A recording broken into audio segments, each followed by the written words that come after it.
Well, the falcons are back in town, and to tell us more about it today, we've got, of course, the Wildlife Communications Specialist with the Ohio Division of Wildlife, Sarah Schott, in to tell us more. And they've been around for a while. Tell us who's here, back in town. Yeah, they've actually, not the same particular falcons. Okay. It changes over time, but this particular nest box has been active since 2004. So we've had falcons in and out, different ones over the years, but we've had falcons there for quite a few years now. All right, so are these peregrine falcons, are they special? I mean, why do we kind of like to highlight it and make a big deal about it? Sure, you know, they're really charismatic first. They're really neat to watch, but they actually were endangered, federally endangered at one time.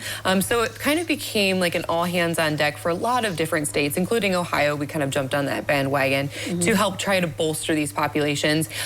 Fortunately, they are no longer endangered. Their populations are doing so great that they were removed from the federal endangered species list in 1999. So that's really great news. But, you know, we still do this because we still want to keep their populations going. They're really fun to watch. They're a great way to engage with our wildlife. Okay, so the box is on the Chase building downtown. So why is that a good spot for them to, you know, nest and lay eggs?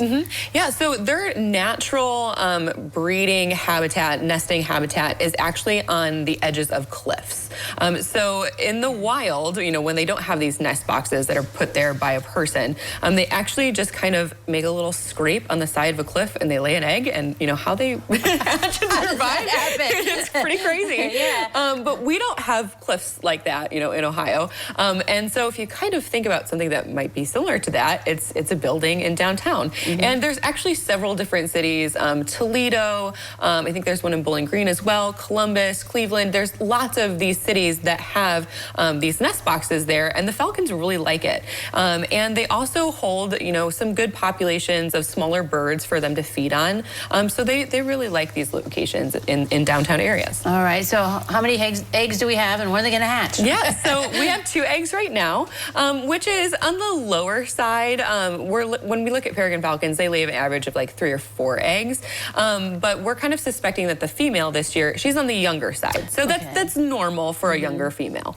But she laid her first egg on April 13th and her second egg on April 16th. And she's doing a great job being a great mom and incubating those eggs.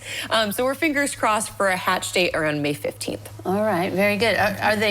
Do we have a good success rate with hatching and then they survive, or? Yeah, it depends on the year. You know, it depends on if there's a really bad weather event when the eggs hatch. It also depends on the experience level of the falcons too. So the male, he's actually been nesting at this particular box since 2022, and so he's got some good experience. You know, if you have a younger female, it might take a couple years for her to learn.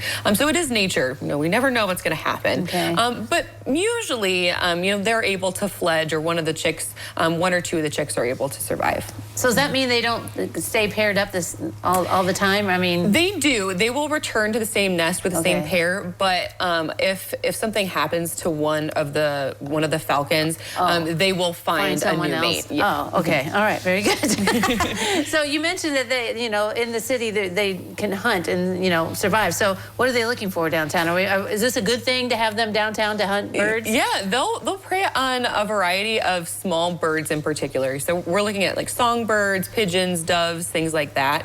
And I think it's really fun to look at the pictures and see what these guys are eating. So we have a really neat picture of the male bringing in a mourning dove and a yellow-bellied sapsucker. And one of the favorite foods of these particular birds is actually northern flickers. And we can see their feathers scattered around and know that that's what they're eating. But they usually prey on birds that are slightly smaller than them. All right, so we want to follow them. Facebook page is the best spot to follow them on? Yeah. So we get trail camera pictures every day that come into us, and we post those, you know, on a weekly, bi-weekly basis, just an update about the falcons. So you can follow the Ohio Division of Wildlife on Facebook and get those updates on the falcons. All right, can't wait for those eggs to hatch. Thanks for coming today. Yeah, thanks for having me. All right, don't go away. Noon Edition continues in a moment.